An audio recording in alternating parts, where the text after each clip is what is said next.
ইসলাম আসার পরে, আমাদের নবী সাল্লাল্লাহু আলাইহি সাল্লাম আসার পরে আসমানি যত কিতাবও ছিল আগের, সব কিছু স্থগিত।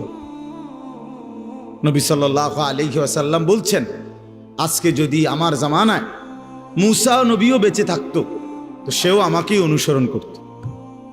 ঈসা যদি বেঁচে থাকতো সে আমাকেই অনুসরণ করত। লাউ কানা মূসা হাইয়ান লামা ওয়াসিআহু ইল্লা ইত্তিবাই, আমারই অনুসরণ করত। এজন্য ভাই আমি সব সময় বলি, চারটি জিনিস আমাদের কাছে আছে যেটা সর্বশ্রেষ্ঠ। এক, আল্লাহ আমাদের রব, তিনি সর্বশ্রেষ্ঠ। দুই, মুহাম্মদ সাল্লাল্লাহু আলাইহি ওয়াসাল্লাম আমাদের রাসূল, তিনি সর্বশ্রেষ্ঠ। তিন, কোরআন আমাদের কিতাব, এটা সর্বশ্রেষ্ঠ। চার, ইসলাম আমাদের ধর্ম, এটা সর্বশ্রেষ্ঠ। কয়টা হইল? আল্লাহ, রাসূল, কোরআন, ইসলাম। চারটি সর্বশ্রেষ্ঠ নিয়ামত যার কাছে আছে, এরপরও যে নষ্ট হয়ে গেল, বরবাদ হয়ে গেল, চরিত্রহীন হয়ে গেল, নাফরমান হয়ে রইল, তার চাইতে বড় বদনসিব, মন্দ কপাল, দুর্ভাগা, তার চাইতে বড় বঞ্চিত আর কেউ হইতে পারে,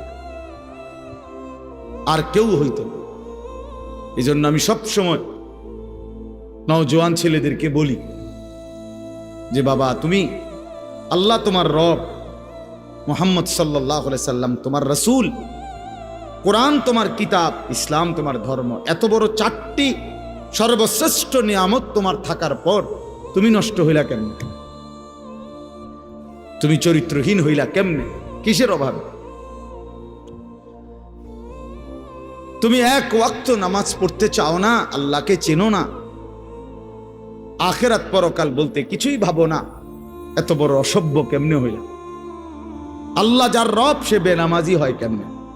মুহাম্মদ সাল্লাল্লাহু আলাইহি সাল্লাম যার রাসূল সে বেনামাজি হয় কেমনে? ইসলাম যার ধর্ম সে সেজদা দেয় না কেমনে? কোরআন যার কিতাব সে কিভাবে আল্লাহর নাফরমানি করে?